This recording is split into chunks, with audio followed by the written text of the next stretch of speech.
All right, ladies and gentlemen, we are back. Welcome to another live Pendergast podcast, and it's an absolute honor to sit down with my mate and that two-time legend, Jack Hammer, bro. What is up? Welcome back to the podcast, mate. Thank you. It's been a while, but it's great to be back. Listen, the honor is absolutely all mine, Jack. Me and you have a lot to talk about, so I just want to jump straight into it, right? So the first time I had you on, obviously we talked about your story, how you got into the esport championship. Obviously, since then, if anybody's kept up, I mean, two-time back to back. I mean, there's a lot to be said with doing that, right? So let's take it back from last year. We'll start off because yes, it has been over a year since me and you sat down on the podcast. So let's just do a recap of last year. You know, going into the season last year, obviously being the champ, did you have any added extra pressure on you going into that season? Uh, sort of, but so no. I knew that only Trust had been back-to-back champion, but not in terms of the new format that they brought in since 2019. So, and I run the one plate for the first time as well. So I had that on my shoulders, and I didn't have the same confidence, let's say, to win as I did in 23. But once the first round was over, that was all done with. From then on, it was just not like normal. There's no pressure, just trying to do the best job I could. Was the choice up to you to run the number one plate? Oh, yeah. Like, because no one had done it before, and I was always a very superstitious person in terms of you can't run a number one because everybody for after Mick Doohan's curse. But I saw Pecco won with it, and then I just sat down and went, no one's run it before. It'd be cool if I'll be the first person to do so, and I can be the first person at the same time to defend it. So I just used that as motivation, and that's why I went with it. I love it, man. I love it. You know, it's it again, you know, there's a lot to be said, you know, winning your first championship. But it's even harder to retain it and make that step forward just because of the in my eyes and just the way I view it, the added pressure that would probably just come along with knowing I got the number one. I'm the white rabbit that everybody's chasing, you know, and it's all mental. We know that, Jack, right? Whether it's real life or on the video game, it's all mental. And to overcome that just obviously shows, I mean, you've always been super strong, obviously, but it shows your improvements here mentally and how to handle the added pressure that come along with being that number. Matter of fact, look, I got this just for you, Jack. Check this out. And it's orange because the last 2 years you was on KTM. So we're number one, baby. Let's go. Right. So, yeah, I mean, and again, I'm very proud of you. There's a lot to be said. So moving on, we are here now in the new season in 2025. And you said the format had changed some. So talk to us about how it's changed and going into this season, expectations still the same, or has it changed at all for you? Well, the format is still the same as last year.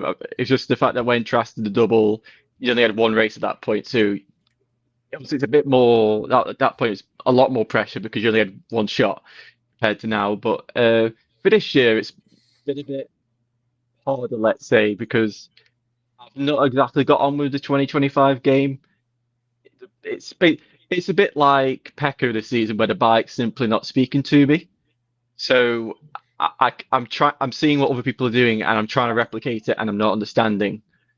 But slowly but surely, I'll be chipping away, trying to just focus by myself. And as the first round starting to creep up, now I'm starting to.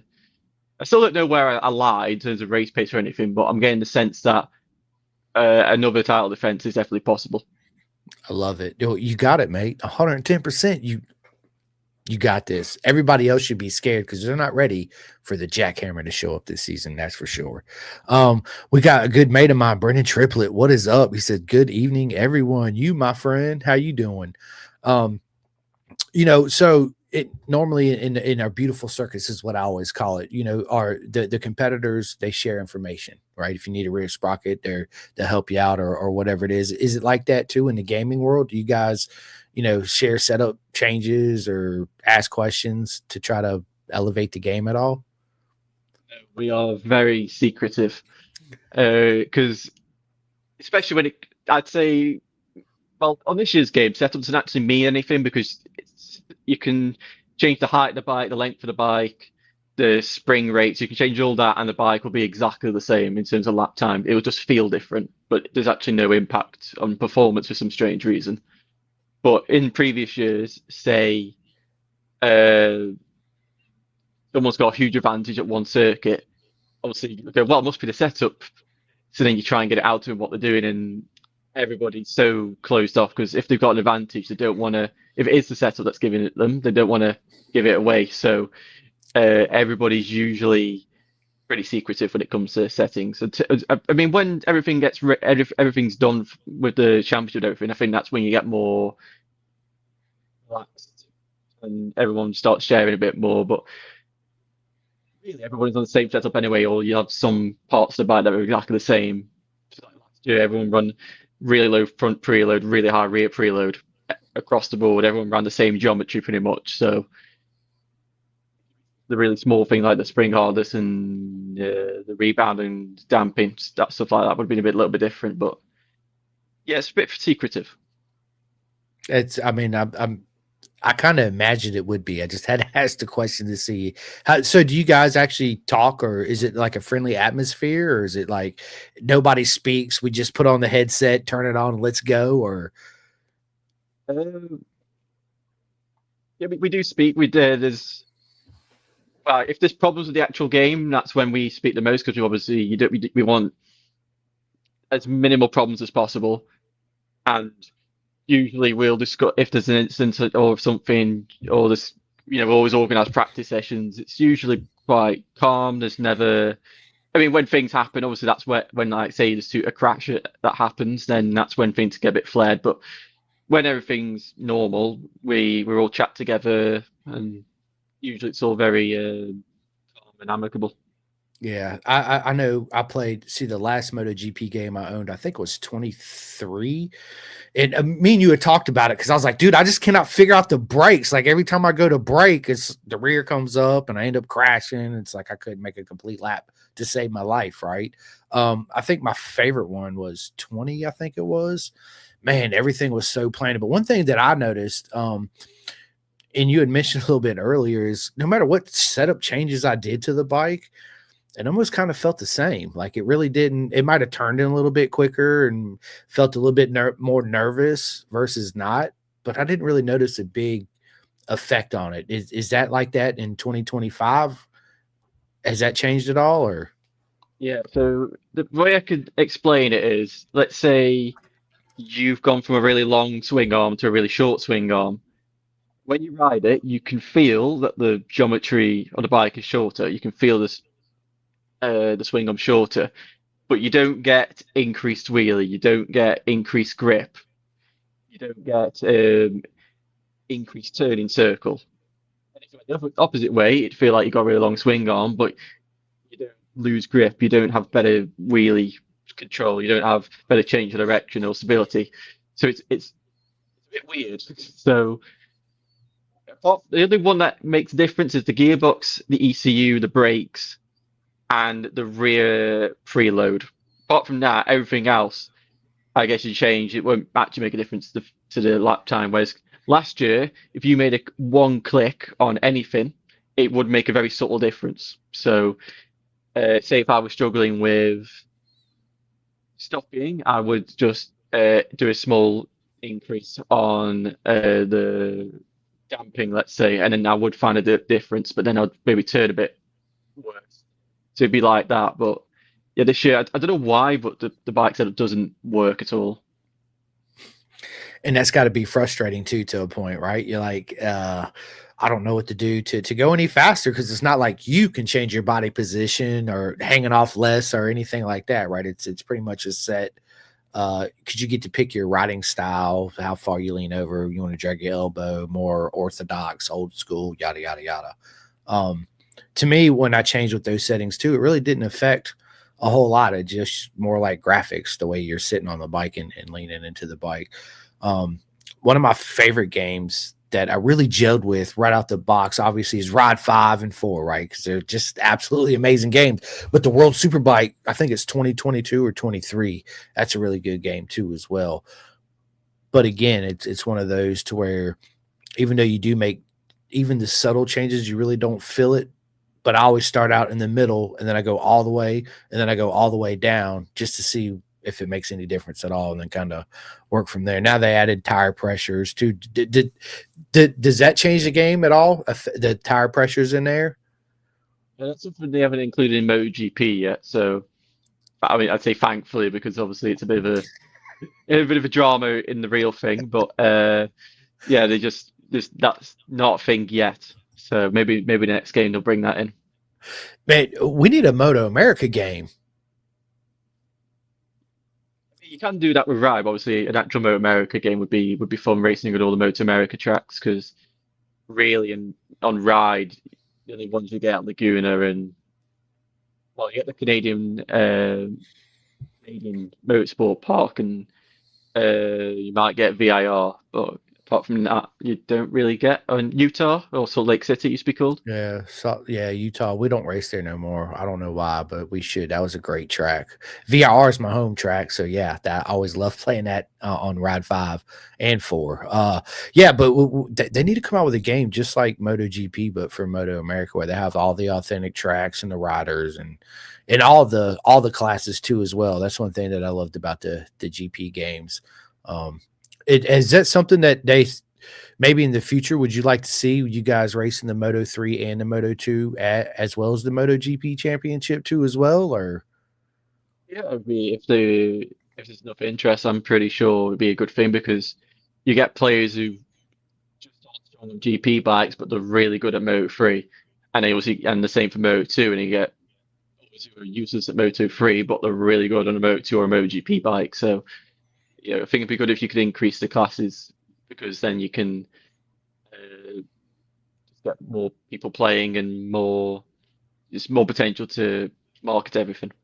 110%. And next year they're going with Pirellis, which is a big change in MotoGP for Michelin. I wonder how much that's going to affect the game, or if you're even going to notice it at all in 26 or 27. Excuse me, that's when they start with Pirelli, right? Is it Yeah. 27?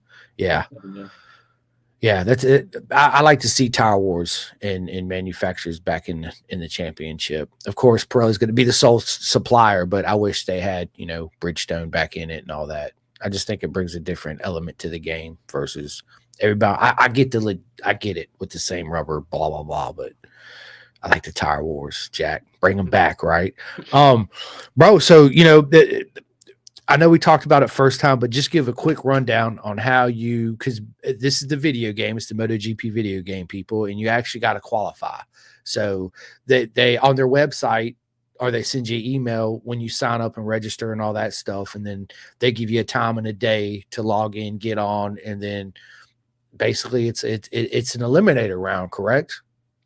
So when you log in and sign up, they'll give you a code at the bottom, and when you go on the game, they usually on the calendar it'll say challenge one from let's say to make it easy, the 1st of September to the 5th of September. It will be, and you get told the day before what the track is and who the rider is. So let's go. What the last one is? It was Marquez at Ballanton Park.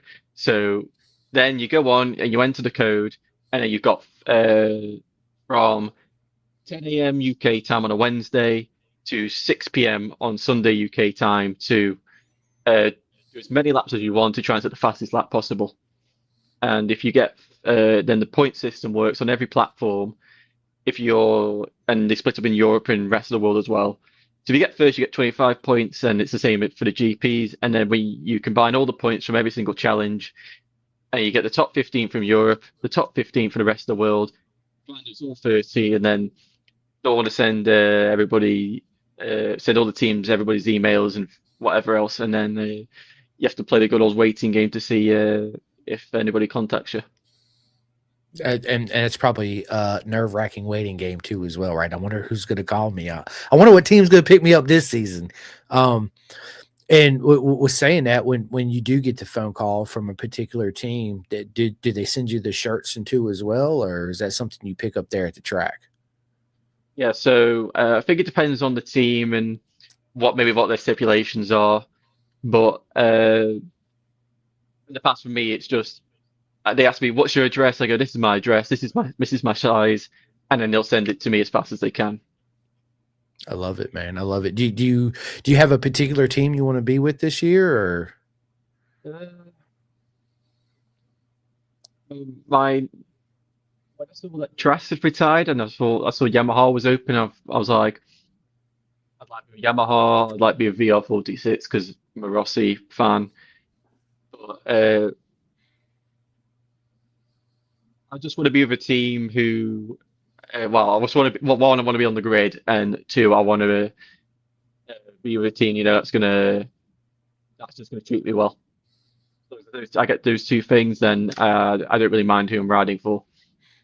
so do you actually communicate with the teams during the weekend? Is it like a lot of stuff that goes on in the background when you show up for the weekend, or how does all that work? Like basically, run us through your typical weekend at MotoGP doing what you do for esport.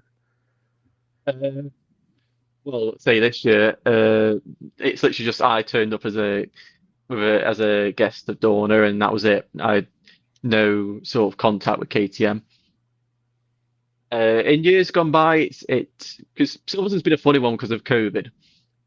But 23, I got to go in hospitality and meet Brad and Jack. 24 just never materialized, whatever reason. But when they used to do it, when they had rounds at the actual GP, that was quite fun because you go in on the Wednesday, so you see everybody. You can see how the paddock gets built throughout the day. So you go from having no trucks, or the trucks are set up, but the boxes aren't set up and all that. And then Thursday, it's when all the fans are starting to come in, and then you get to do events with. I got to do a meet and greet with Brad Binder, Miguel Oliveira, and I got to do a tour of the Ixon truck and try out what an airbag suit is like. So, it depends on. I think it depends on the team and what they can offer and stuff, and how busy they are and whatever. But uh, it's definitely a worthwhile experience. Oh, I guarantee it, bro. I guarantee it is, right? Have you had a MotoGP rider or Moto3 or Moto2 step to you and want a challenge to race you at the video game sometime? Be like, bro, let's race. You're like, oh, okay. Uh, so during COVID, I mean, I raced again. I raced with Kyle Ride weekend. So no, I think it turns out I raced with Rory Skinner and Luke Stableford as well without knowing. So I've raced with BSB guys. I did race with Jake Dixon as well, but that was just because I joined his lobby. He had no idea who I was. But Until you, when I met with Cambodia, that was fun in Magello because we got to watch him do a lap in Magello, and because he hadn't played the game in ages, he wasn't great, but just chatting to him and how he even qualified for the championship in 2019 was quite funny. And we just got chatting. So yeah, when you talk to the riders, those who actually play the game and do have an interest in it, it's quite fun. dude, I bet that's a surreal experience playing with somebody like I can never say it. I always murder his last name for some reason, or Rory Skinner or anybody, right? And I assume you kick everybody's butt. Yeah, I will say Kyle. When Kyle locked in, he got really close to my lap times. He was proper. He's like this season now. He started off a bit far from Brad, but and then now he's the one who's dictating the race pace. So that's sort of what it was like. He started off about 1.2, 1.5 behind me. By the end of lockdown, he was right on my tail. So yeah, he was good. Do you guys still play now? No, because well, just once COVID finished, Kyle got interested in pool and golf. So I don't think I think he does play the GP games and ride every now and then, but he prefers to play golf and do track days and whatnot. Yeah, a lot of racers play golf. I think the reason why is because it's a lot like racing. It's all mental. It's right here, right? It's yeah, golf's fun. I play it on my phone. I got a little golf clash golf, whatever it is. I play with a couple of my buddies. We'd be talking shit back and forth, and yeah, well, whatever. And Tiger Woods golf, of course, on the PlayStation or the Xbox. I can play those, but in real life, it's fun. But yeah, I'm just not the golfer, man. I suck. I absolutely just it's horrible. I'd be out there all day just trying to do a par three. It's ridiculous, right? But yeah, it's man, that's awesome. Playing video games with other racers, knowing that they're in love with the sport too, and they like to play video games as well, right? It's good stuff, man. So listen, Jack, bro, you got it again this year. You're gonna win the title again. There's no doubt in my mind. Of course, I watch it, obviously, and man, seeing you guys, I logged on. It's been a while, but I got on there. I was like, okay, so I wrote down one of your lap times, and I was like, I'm gonna see how close I can get. Yeah, wasn't even close at all. And I literally put 8 hours, like all day. I haven't played PlayStation all day like that in a long time, but I was determined. I was like, I set a goal, 2.5 seconds from Jack, and I'm good. Then I'll continue from there. Yeah, I don't want to say how far off I was because it's embarrassing. I was 12 seconds off the pace. Like I was, dude, this is ridiculous. I don't see how he does it. So it's fun to play. It's fun to try anyway, you know. Harry Cook, every once in a while, we'll get on there and mess around on Ride 5, but he's fast too as well at the game. So, Jack, dude, bro, I know you wanted to talk about some Moto America. The season's been absolutely interested, but before we get into Moto America, I do have a question for you about the Moto E. What advice would you give for somebody that wants to get into the Moto E World Championship? Well, just play the game normally. Don't start league racing too early, because if you start too early where you're not ready, you can quite quickly get demoralized, and you're done for before you even started. So I'd say just work in time trial, just play maybe at random online races, and just keep working slowly. And once you get to a level where you're starting to get limited, then you can try different things, and then that's maybe you can try league racing. And once you start racing with people consistently, that's when you learn most. And just keep pushing and try and just try different riding styles, different things, and keep trying every year to qualify. Yeah, just keep at it, right? It's all practice. It's just like real racing. It's all seat time, right? And I could imagine when they put out the time trials for you guys to qualify, it's like, okay, that's all I'm doing, Mom. I'll be in here in my room. I'm playing MotoGP nonstop because I'm hitting these lap times. I'm sure you put a lot of hours, and obviously you practice a lot too playing the game. Do you play any other games? I know I asked you this last time, or is that just the main one you play? So when I won the first title, the only game I played in terms of with a controller was MotoGP. From it was like that's from July to November. That's the only game I played. I did play stuff like Uno and GeoGuessr on the PC, but that's because there's no sense of controller. That's why I did it. But last year, I did play stuff like Forza, FIFA, Rocket League. I did play other stuff. So, and now it's currently just Forza. Funny enough, PJ Golf. So, yeah, those are the two games I play at the moment. But usually, it's what it is play GP, and it's basically just to distract myself or to have fun. I'll go with my mates at the end of the day and just chill out and play a random game and have some fun. Yeah, that's what it's about is having fun, right? I see I'm playing currently Far Cry 6 is what I'm currently playing. My buddy's like, dude, you gotta play Far Cry. You gotta. So I was like, you know what? Let me try it out. It's decent. It reminds me a lot of one of my favorite games back in the day was Ghost Recon Wildlands. Yeah, have you ever played that game? I've heard of it. I've never played it. Oh my god, it's such a good game. It's basically they drop you off. You got to take down this cartel, this uh but you can do it in any order. You go over the country and it's yeah, it's really good game. But this game reminds me a lot of it too because you got it reminds me a lot of I think a lot of games once that game got so popular kind of molded their online not online but it's co-ops. I mean you could jump on it and do co-op missions. It's fun that way to play with your buddies, get on there and talk shit. Like me and my buddy would see who could snipe the furthest and get the longest kill, you know, just stuff like that. It was one thing they had was called the Unidad, bro.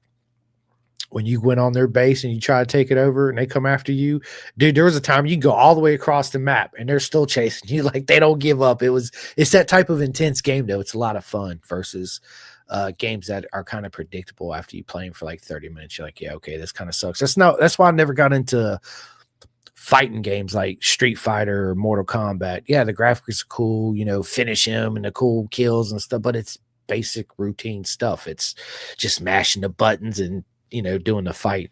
To me, that's not so much fun. You know what I mean? Forza is a good game. Of course, Gran Turismo, I've been playing that. Gran Turismo to me was the king racing game back in the day for sure.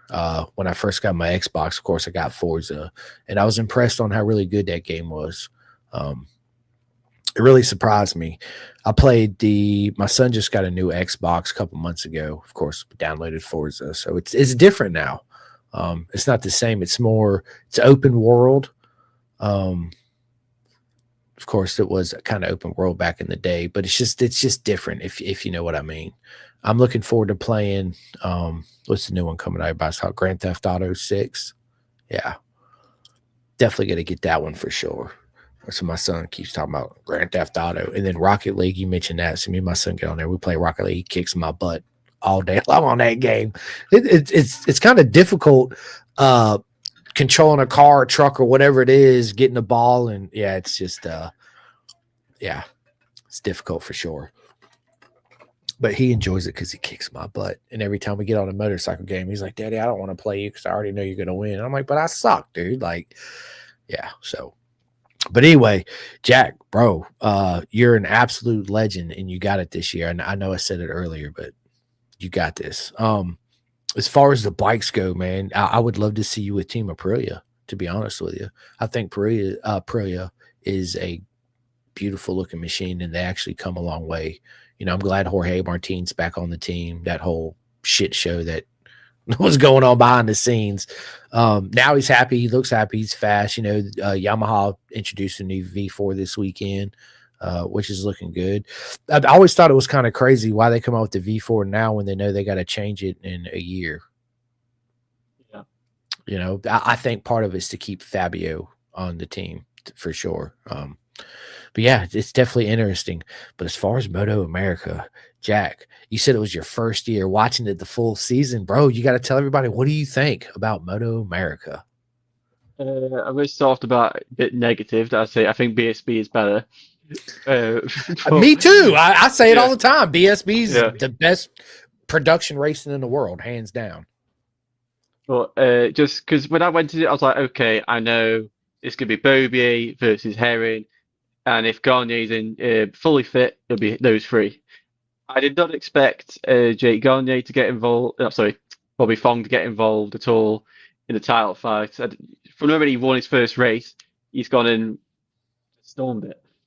And I was very surprised that both M4 XR Suzuki's got on the podium at VIR because Suzuki's not the greatest bike at the moment, even though they're going to get a new one in a year or so's time. So, but it's just been a great championship to watch. I mean, when Fong won by 20 seconds of VIR wasn't great, but the battle for second was amazing. But the championship battle, just going from Beaubier to Herring now to Fong, it's just up and down, up and down, up and down. And I think for me, the performance of the year has to go to JD Beach, Mid-Ohio, getting a podium somehow on that stock Honda. Dude, JD Jiggy Dog is an absolute weapon on two wheels. I was so during Mid-Ohio, I was the lollipop guy, right? So basically, I hold the sign up for where I was on the third spot on the grid. So when all three of my riders, I hold the sign out for number 3 so they know where to pull up, and then I set it down. So I was right there, bro. And I got a video. I'm actually going to send you the video. So I got the video at Mid-Ohio, first race for the stock 1000 when JD Beach absolutely murdered the field. So he's coming out the last corner, which is the left-hand corner. And I'm like 20 yards maybe from the guy waving the checkered flag. And JD comes out that corner and puts it up on one wheel and rides it all the way down the straightaway. And I got on camera. I'm like, woo, let's go. It's absolutely awesome. Yeah, JD, man, he's I don't see why he hadn't been on a like a Tech Yamaha hadn't picked him up or something like that. He's one of those guys that definitely deserves to be. And I'm not saying nobody else does either, because they all do, but he's definitely special. And next year, you know, they're combining the two classes, the stock 1000 with the superbike guys. So yeah, I don't know how this is going to turn out. Some of the stock 1000 guys are not too happy about it. But we'll see. We'll see how it pans out. But yeah, I agree with you. I think JD's definitely the rider of the year in my book too, as well. So fast. Second race at Mid Ohio, he had an engine failure over the weekend at Mid Ohio, and I think in this second race, he had an electrical gremlin come up, so he didn't even finish the second round. Oh, the second race. But yeah, it's good, man. What do you think about the bagger and the super hooligan class? Yeah, that's the class I haven't watched, Steve, but I do know what Troy Herfoss is in it, James Foley's in it, and I can't I think Bradley Smith is in it as well. But Yep. that's just, to me, I can't. I mean, I try to, but I'm told the only two classes I've paid attention to are the Superbike class and the Talent Cup. The other classes I haven't really paid much attention to, but and I imagine it's a fun class because they're just massive Harley Davidsons or something similar, so the racing can be quite different compared to Superbike or Super Sport or Talent Cup or something like that. Oh, 100%. And then we got our good mate, Luca Allen, over here from BSB Racing in Moto America with CW Moto Team, which I'm really good friends with. And yeah, have you talked to Luca at all? Or No, I have I've never talked to Luca at all. no? I need to link y'all two up because he likes to play video games too. So yeah, Luca, I'm glad to see somebody from BSB. And then I heard Vandermark too. Wants to come to Moto America and race too, which speaks volumes of Moto America. People want to come over here and race, which is good for the sport. I would love to see Jack where it goes back where we had that transatlantic, whatever it was, championship where BSB and Moto America get together and converge and race. I think that would be good for our sport all the way around too, for sure. The bagger class, I remember when it first started.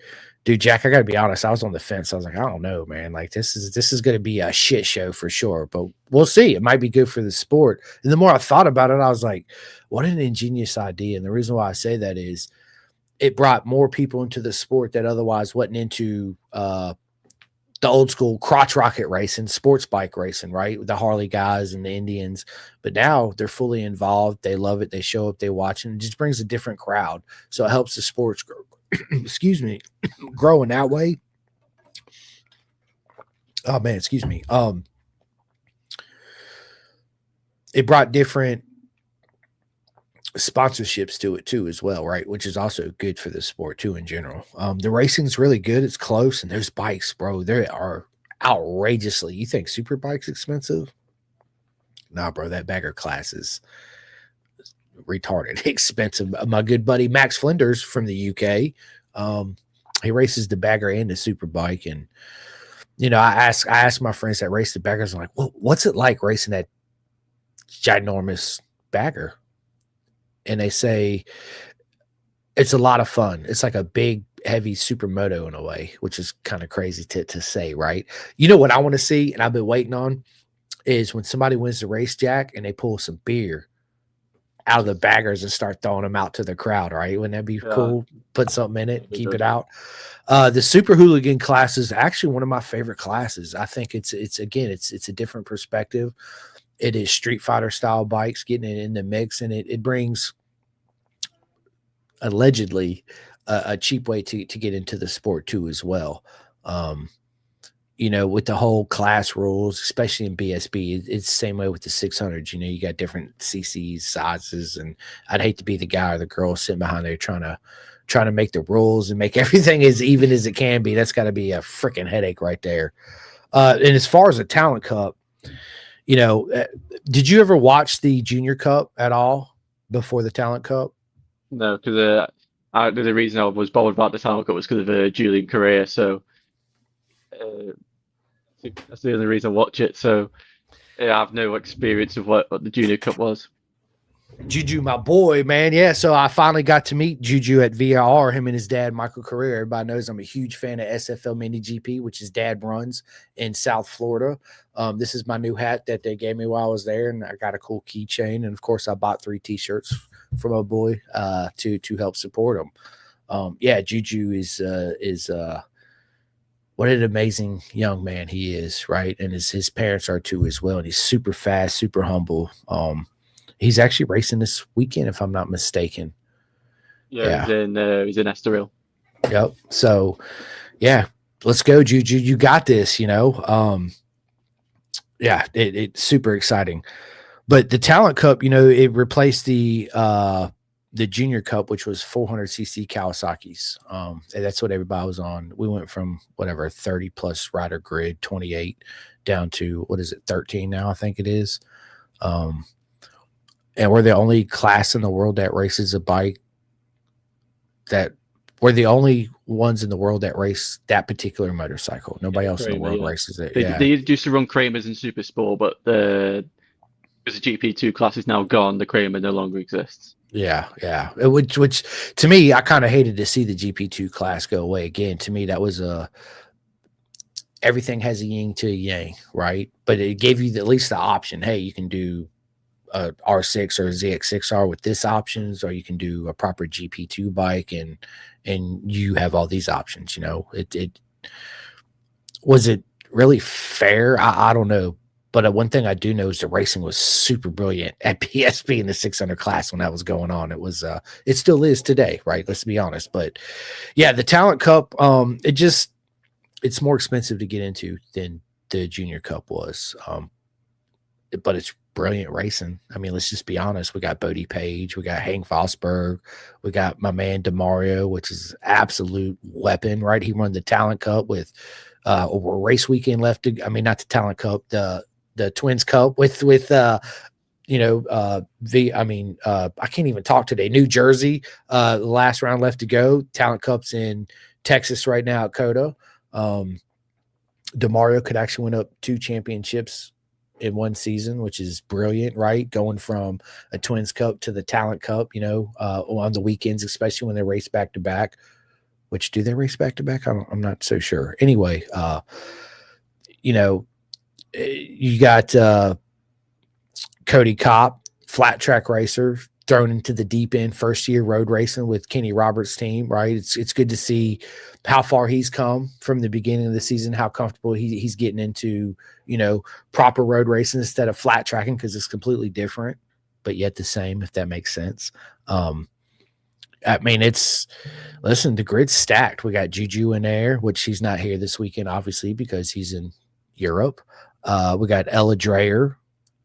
She got P1 today, I think. So yeah, it's a stat class.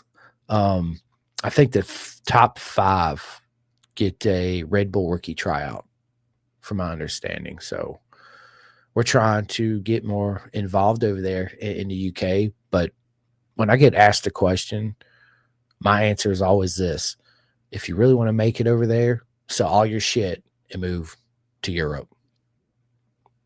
That's what you got to do, basically. Yeah, you got to get to Spain. You got to. We just don't have the infrastructure, and plus, America, we're all about NASCAR and football and baseball and all that. There's no advertisement for motorcycles racing at all. So it's if you're not in the circle, it's hard to get new people in, especially when you don't advertise at all, right? We're over there, especially in the UK and Asia and all that parts of the country, it's a lifestyle to most people. It's everywhere. You turn on the TV, it's on your regular TV channels. Here, you got to pay for everything, right? Subscriptions to watch MotoGP and Moto America, and BSB don't. You can go to Bennett'sBritishSuperbikes.com and watch TSL live timing and watch it that way. That's what I do. Of course, we got the YouTube videos. But to me, and I tell people, you just can't beat BSB, hands down.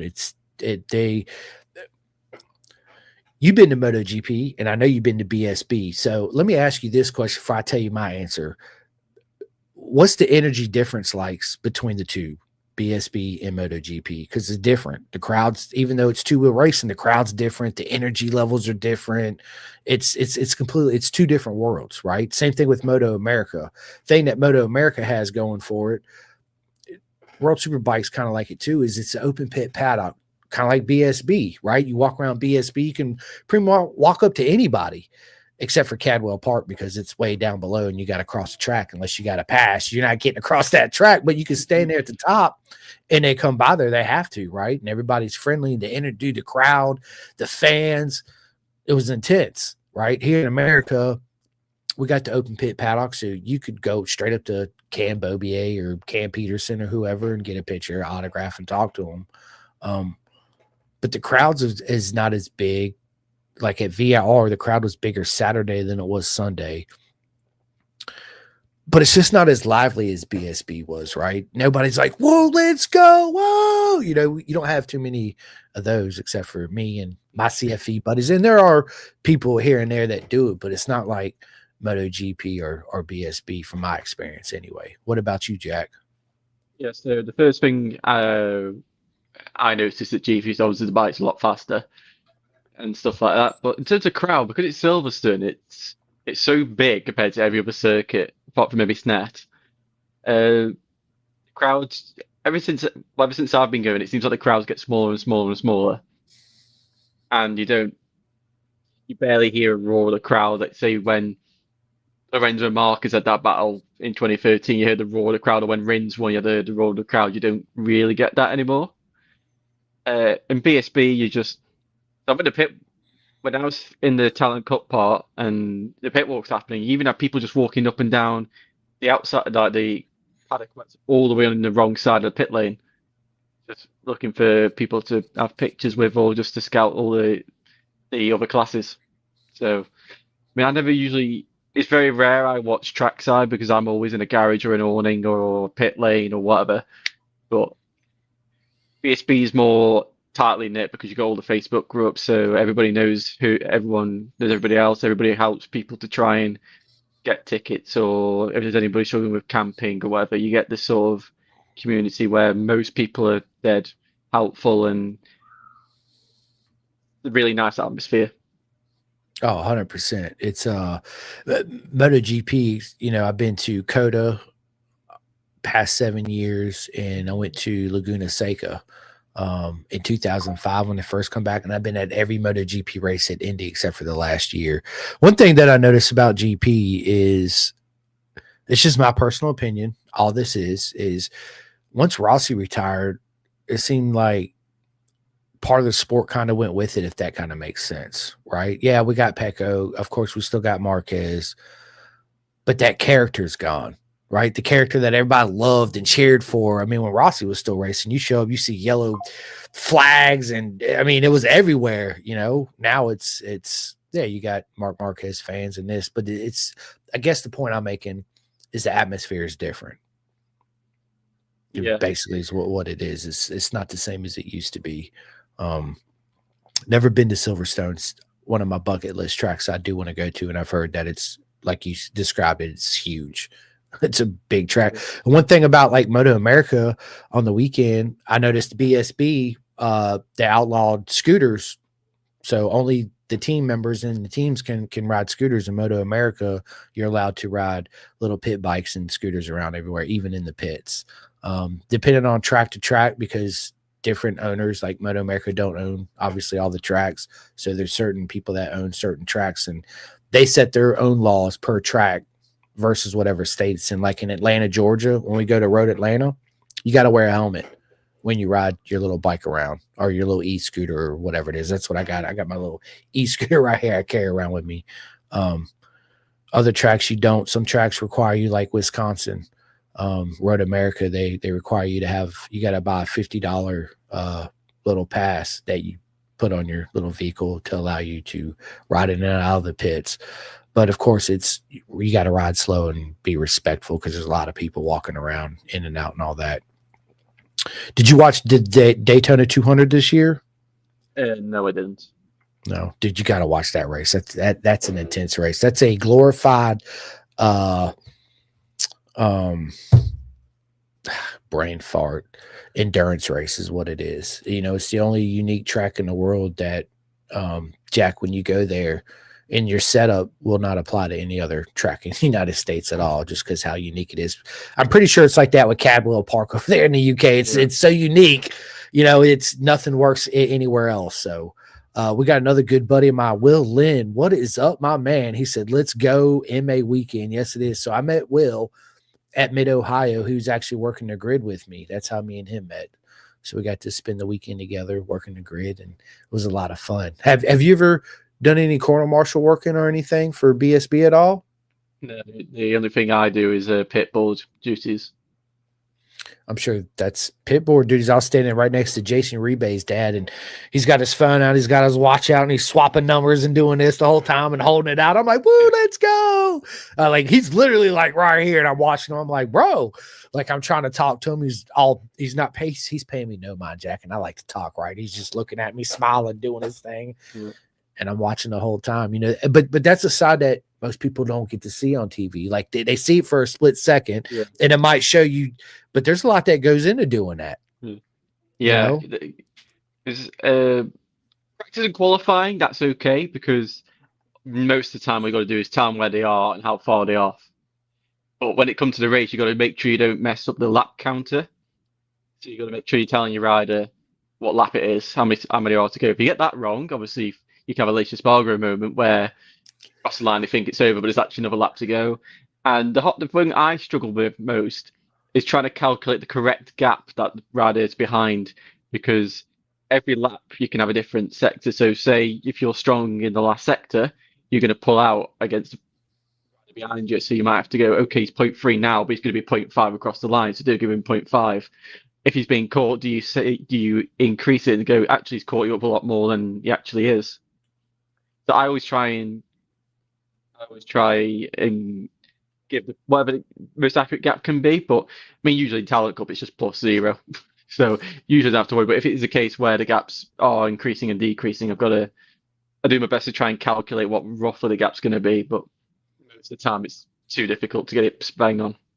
Yeah, I can only imagine, my friend. I can only imagine. Let me ask you this, Jack. Who do you think the most underrated rider in our Moto America Talent Cup is? Underrated. I would love to see how Aladrea would do if she got put in the Women's World Championship, just to see where her actual level is. Because to be riding with all the guys in the top 5 is very impressive. I'd say maybe could be Cody, because he obviously transferring over. He's only just transferred, so I'm wondering if he's ever spoke to a JD, because he's done a lot of flat tracking and all that kind of stuff. So he'd know exactly how to transition from the dirt to the tarmac. So maybe it's a Cody, but I'm not too sure. Yeah, I mean, yeah, I quite wondered the same thing with Ella. Ella's fast. I mean, you watch her, you're like, holy shit, she's the real deal, right? Like Michaela Moore. We got two of my friends out there racing in WCR right now. We got Mallory Dobbs and Sonia Lloyd. They're over there. Yeah, I'd love to see Ella over there, and who knows? Who knows what the future holds? She's definitely got the talent to make it for sure. So, yeah, I'd love to see her over there. Yeah, Cody Kopp, again, being thrown into the deep end, Jack. I'm not going to say on an unfamiliar sport, but when you're used to sitting upright and a bike leaning over and you're doing this versus doing this, it's different, but to see, again, we said this earlier, his progression from where he started to how comfortable he's getting and the gap he's making up to stay within a touch to the front right now is really good. So I think he's got a future ahead of him. We'll see if he wants to stay on the tarmac or go back to AFT, because I know he was racing AFT. Was it last weekend, or he's got a race coming up that he still does too, which I'm a firm believer that flat track racing's one of the best ways you could train for road racing anyway. Just because you're constantly finding that front and that rear traction, and that way when you do get the tarmac and something happens, because it's going to happen when you're pushing, it's muscle memory, right? Kind of like the video game. It's muscle memory at that point. And it's the little steps and changes that make the biggest impacts versus starting out. You do this and you made a 3-second jump, but then making that half a second or 2/10 is that's when the real little puzzle pieces start coming into play, and the little adjustments make the refinements. BSB's been crazy this year too as well. We said it before we come on. Glenn Irvin left PBM mid-season. I'm still not sure what that's about. From what I gather, he was ready to come back, and they didn't want him to come back, and I guess until he was fully fit. That's just what I kind of got out of the talks that I heard. Nobody really knows what really went on behind closed doors, right? I don't want to assume anything. I just know that Glenn is an absolute legend on that Ducati. He was, and I had a feeling once he, announced he was going to Yamaha, I was like, it's a different bike, mate. Like, it's completely different world. Your riding style, everything changes, and he's had some good events on it for sure. Rory Skinner looks good on that Ducati, right? He went and got, and he's moving. I'm glad to see Christian Iden on the sharp end again. He's doing big things. Of course, Storm Stacy's on the BMW this year. He's looking really good. A lot better than he has been on the Kawasaki. I always, the last year he was with Kawasaki, or even the year before, I was like, I'd like to see him on a different manufacturer for sure. See what he could do, Yeah. And then of course, Kyle Ride, he's what can we say about him? He's an absolute legend. Same thing with Bradley Ray. We got Bradley way back from World Superbike, and he jumped head in. So I had a lot of my friends say, oh, Bradley Ray, you talk about Bradley Ray this and but he ain't doing shit in World Superbike. I'm like, bro, he's on a second tier bike. Like, he's not on the top level bike, right? And he's only doing a certain amount of races, only the European races. So he's not getting the seat time. He needs to show his full potential anyway. Not saying nothing negative about the team, because I'm sure it was a hell of a team, but it wasn't the top tier team, right? And you don't have the seat time. It's new tracks. Some of them are. So it's a lot going in when you go from, I'm meeting you, you're my new crew chief. Yeah, I heard of you, but we've never had an interaction, to a new team and all that. There's a lot to learn. But I said, mark my words, if he ever went back to BSB, he's going to win right off the rip. And look what happened. So he never lost his talent. Neither did Valentino Rossi. When he went to Ducati, I knew that was a shit show off the jump, right? Like, I really wanted that to work, Jack. Everybody did. But in my mind, I even told my wife, I was like, I just don't think it's going to work. She's like, but you love Ducati and Rossi. Like, why would it work? I was like, because I love him so much. It's absolutely not. It's just not going to work. As much as I wanted it to, it didn't. But at the end of the day, that don't mean that he lost his talent. Shit, when Rossi retired, he was going faster than he's ever been around any of the tracks they went to, right? So they don't lose their knowledge on how to ride, but people don't understand when they go from one manufacturer to the other, or they swap teams. It's those puzzle pieces that come into play. Everything's got to come stacked right for everybody to communicate good, to work good as a group, and have people that really trust in you to know what you're doing out there on the bike. Again, it's that whole mental side of where racing comes in, But man, BSB, I say it all the time. It's the best production racing in the world, hands down. For me, I say it, Jack. It's the Isle of Man TT above everything, and then BSB, and then below BSB is everything else: MotoGP, Moto America, World Superbike. Of course, we got Top Rack coming into MotoGP, which I think is really exciting. I got a friend of mine that, dude, he's so in love with Top Rack. He's like, I think Top Rack's going to do good, but I just think it's going to take a little bit of time, but I could be wrong. Okay. But I said the same thing when Johnny Ray and Top Rack pretty much switched. Top Rack went to BMW, Johnny Ray went to Yamaha. I was like, I think Top Rack might have a little bit more difficult time making that transition. Boy, was I wrong. Yeah, totally. Right. But that just goes to show the type of rider Top Rack is. He's definitely in his own league when it comes to World Superbike. Yeah, Bulliga showed up on the scene. He's been really pushing it. New kid on the block, right? Young megalodon shark in the water. But Top Rack's just, he's just on another level when it comes to that. Johnny Ray's going to retire, which is sad to see. I actually got you can't see it, but behind my scooter, I got a picture of Johnny Ray on the Honda Red Bull bike at Cadwell Park, freaking railing the mountain course jump. Uh, yeah, what a legend, man. What a legend, Johnny Ray. Um, yeah, it's funny watching as long as me and you've been watching all these riders come and go through this sport. You don't you kind of get the energy through the TV when you watch them, especially when the way they talk to the announcers or they have press conferences. You could tell that they're, I want to say, kind of getting away from it in a way, if that kind of makes sense. With like Johnny Ray, he wasn't smiling at all very much, always down and depressed. Um, and when somebody, has a bad wreck, and that's what makes Marquez so special to me, right? I couldn't stand Marquez. I was a dude, VR46, baby. Let's go till I die to this day, right? But when you're so involved and you like somebody so much and they're your number one guy, of course, you're going to have grudges, I guess, against people that are actually beating him at the time, right? But since Rossi retired, the respect that I've grown for Marquez, knowing the trials and tribulations, the wrecks, and the severe injuries he's had, to come back and still give it his all and still do what he's doing. I mean, you can't do nothing but give props to the guy. You know what I mean? It's amazing to see somebody like that in our lifetime, because there's people that come along and elevate the game. Lorenzo, Stoner, Rossi, Marquez, Toprak, right? And was saying that it's good to see Scott Redding again. Like, this year's been crazy. Scott Redding from Livono BMW, now he's back in BSB, right? On PBM. It's like, what's going on in motorsport racing this year, Jack? It's been crazy. So many changes, and you think everything's sorted, and then there's just another. Um, it's just like finished your game of as a game of chess, and then someone's just knocked all the pieces over and started giving you a new. Right, go again.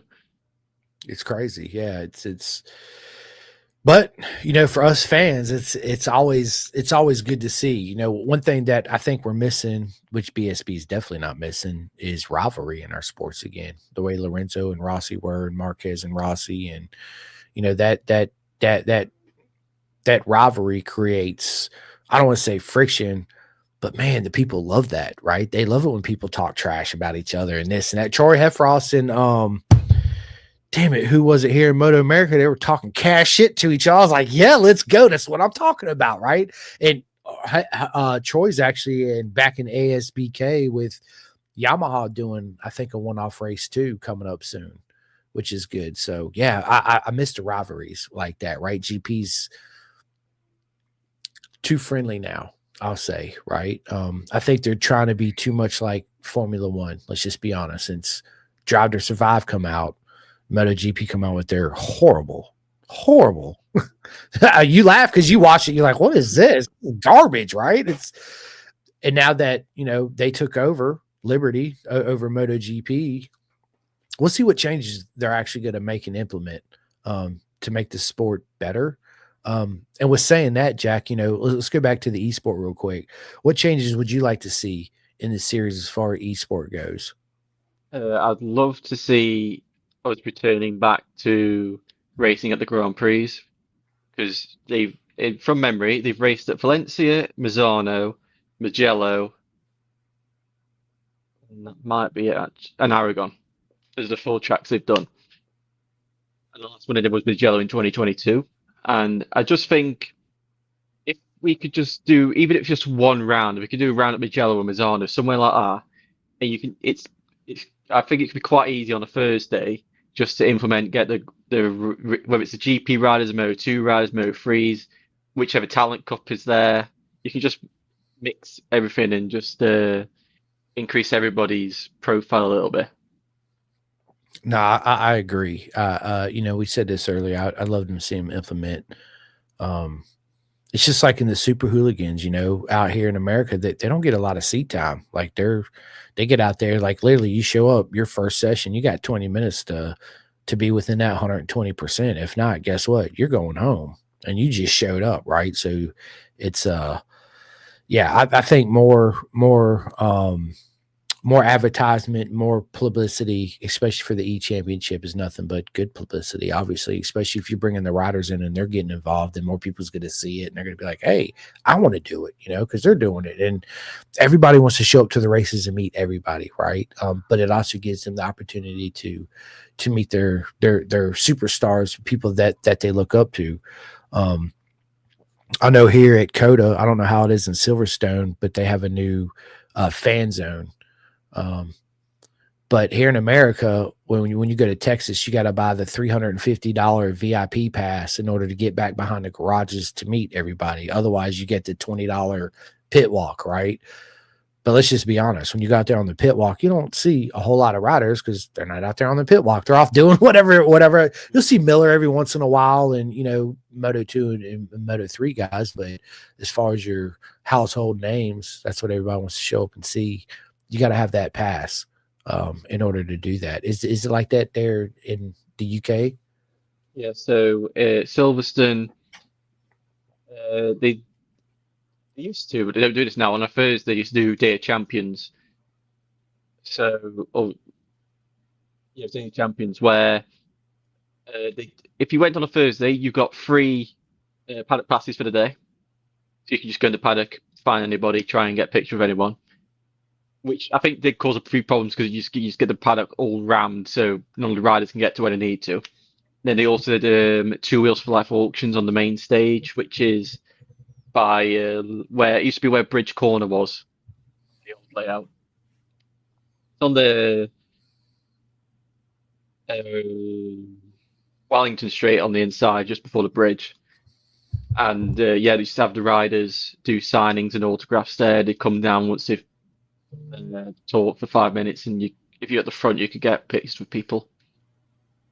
But yeah, you don't have to, as far as I'm aware, and the hero walk, you have to pay to do the hero walk. But apart from that, I don't think you have to actually. Well, I mean, I don't have to worry about paying, so I don't know if you do have to pay to get to places or not. Jackson, I don't have that problem, but yeah, I don't know. I love it.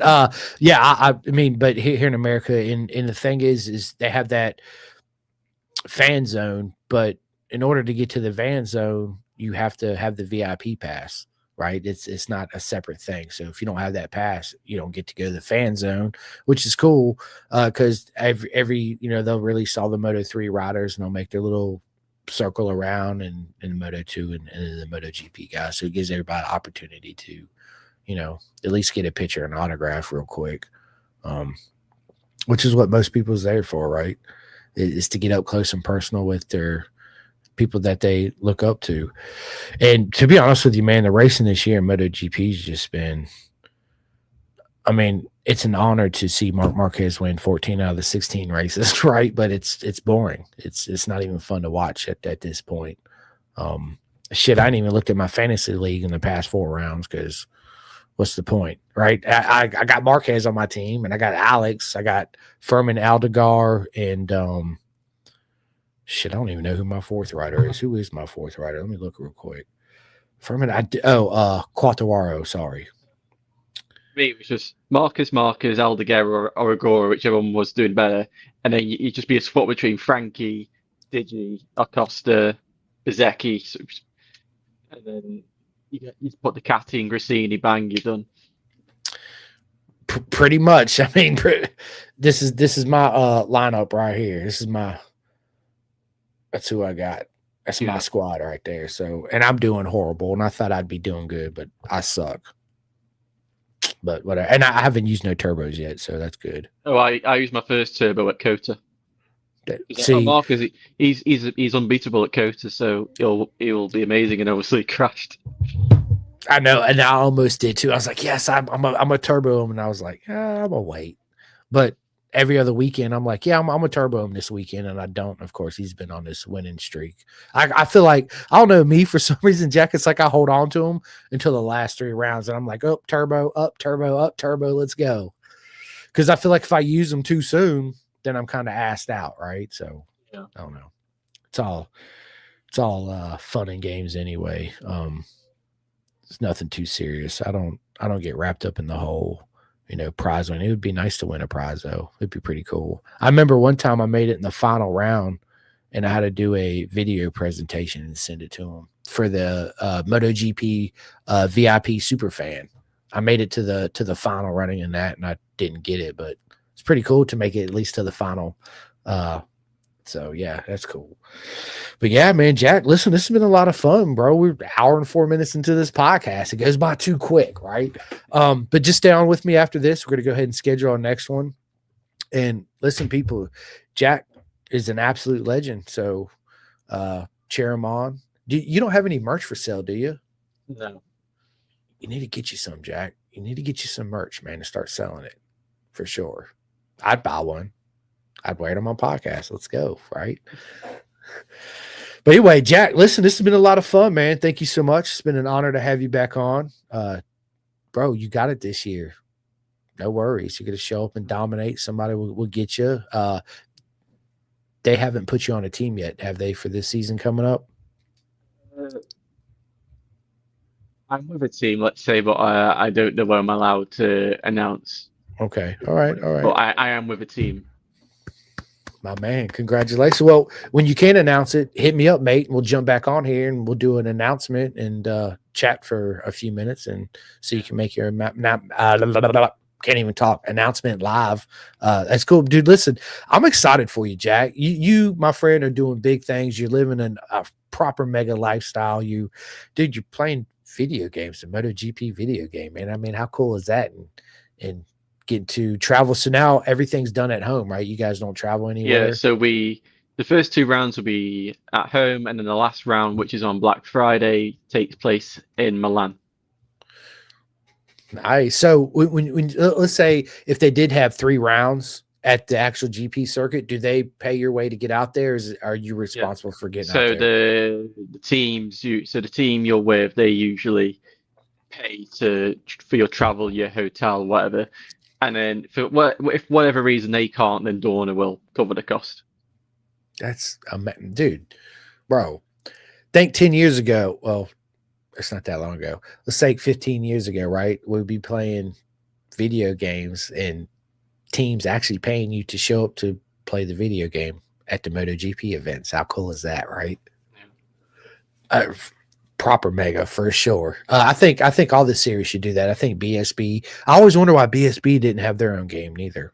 They should. They did. There was a Crescent Suzuki game in like 2004 with John Reynolds and Yukio Kageyama. Yep. So that's as close as we got to a BSB game. I have that game, dude. I have a stack of MotoGP, all motorcycle racing games from the original PS1 till now that I just hold on to. I'm like, I ain't selling that. I'm keeping it. In the VR46 game, bro, I was disappointed in that game. That game was not good. I know I see your stack back there. Yeah, this one. Yep. Dude, I wasn't impressed with that game at all. Was you? It was basically just MotoGP 15, but the bike was a lot lighter. I did love the flat track, the rallying. So I was happy with that. Yeah, that I think was a standout to me from the game, just because it was a different element to it, right? You get to ride on Rossi's Ranch. I mean, where else can you ride on Rossi's Ranch, right? Dude, that's another dream destination of mine is showing up to the ranch one day. Hey, I'm here. The policia is coming full shore that day. They're like, get that dude out of here. Oh, man. Yeah, that and the TT, bro. That is my number one bucket list is making it out to the Isle of Man TT. I want to go so bad. I'm planning on coming back to BSB probably in 27. I want to come back out there to Cadwell, and I want to stay for the next round. I want to do Cadwell and Brands Hatch. I want to go to both of those. So, yeah, that's in the cards. We'll see how it plays out, right? If it's meant to be, it'll be. I mean, so listen, Jack, this has been a lot of fun. Just down with me here for a minute. As always, I'm going to let you end the podcast. But before I give the microphone to you, I just got to say thank you so much to everybody that watches this podcast, that hits that like and subscribe. It helps me out so much. If you had not had the chance, please go do it. And it's nothing but love to every single one of you, because without Jack and everybody listening, I wouldn't be able to do this. So thank you very much. Moto America this weekend. I just want to say big shout out to my man Juju. You got it. Go out there and get them. Big shout out to all my friends racing in Moto America this weekend. Listen, you guys go out there and have fun and do what you do. I'm definitely going to be cheering every single one of you on. And yeah, MotoGP this weekend too as well. So it's going to be a busy weekend all the way around for me and the TV for sure.